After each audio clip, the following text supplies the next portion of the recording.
টি-20 বিশ্বকাপ শুরুর আর হাতে গোনা কদিন বাকি, তার মধ্যেই চমকে দিল আন্তর্জাতিক ক্রিকেট পরিষদ আইসিসি। টুর্নামেন্টের মূল তালিকা থেকে বাংলাদেশের নাম আনুষ্ঠানিকভাবে বাদ দিয়ে গ্রুপ সিতে জায়গা দেওয়া হল স্কটল্যান্ডকে। শনিবার ২৪ জানুয়ারি বাংলাদেশ ক্রিকেট বোর্ডকে ইমেল পাঠিয়ে সিদ্ধান্তের কথা জানানো হয়। দুবাইয়ে অনুষ্ঠিত বৈঠকে চেয়ারম্যান জয় শাহের নেতৃত্বে এই সিদ্ধান্ত নেওয়া হয়। টুর্নামেন্টে বাংলাদেশের অংশগ্রহণ নিয়ে অনিশ্চয়তার জেরে আলোচনার পর বিসিবির অবস্থান স্পষ্ট না হওয়ায় আইসিসি শেষ পর্যন্ত বিকল্প পথ বেছে নেয়। বিসিবির পক্ষ থেকে আইসিসির ডিসপিউট রেজলিউশন কমিটির কাছে আপিল করা হলেও কমিটি জানিয়ে দেয় এই সিদ্ধান্ত পর্যালোচনার ক্ষমতা তাদের নেই। আইসিসির এক গোপন সূত্র জানায়, নির্ধারিত ২৪ ঘণ্টার ডেডলাইনের মধ্যে বিসিবি আনুষ্ঠানিকভাবে জানায়নি দল ভারত সফর করবে কিনা। উল্টে ঢাকায় সংবাদ সম্মেলন করে অবস্থান জানানোর কারণে প্রোটোকল ভঙ্গ হয়েছে এ অভিযোগও উঠে আসে।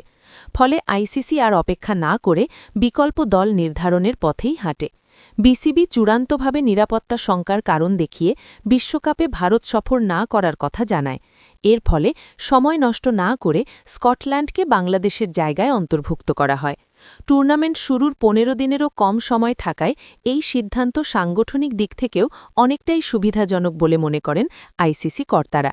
স্কটল্যান্ড সরাসরি বাংলাদেশের সূচি অনুযায়ী গ্রুপ সিতে খেলবে। তাদের প্রথম ম্যাচ ৭ ফেব্রুয়ারি কলকাতায় ওয়েস্ট ইন্ডিজের বিরুদ্ধে, এরপর ৯ ফেব্রুয়ারি ইতালি এবং ১৪ ফেব্রুয়ারি ইংল্যান্ডের মুখোমুখি। ১৭ ফেব্রুয়ারি মুম্বাইয়ে নেপালের বিপক্ষে খেলবে ইউরোপের প্রতিনিধিরা। যোগ্যতা অর্জনের মানদণ্ডে স্কটল্যান্ডই ছিল সবচেয়ে এগিয়ে। আইসিসি টি-20 র্যাঙ্কিংয়ের ভিত্তিতে এখনও বিশ্বকাপে জায়গা না পাওয়া দলগুলির মধ্যে তাদের অবস্থান ছিল সর্বোচ্চে।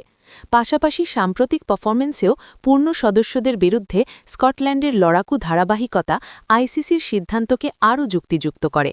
বাংলাদেশের বাদ পড়া নিঃসন্দেহে বড় ধাক্কা, আর স্কটল্যান্ডের অন্তর্ভুক্তি বিশ্বকাপের গতিপথে নতুন সমীকরণও তৈরি করবে, এমনই মত ক্রিকেট মহলের বৃহৎ অংশের।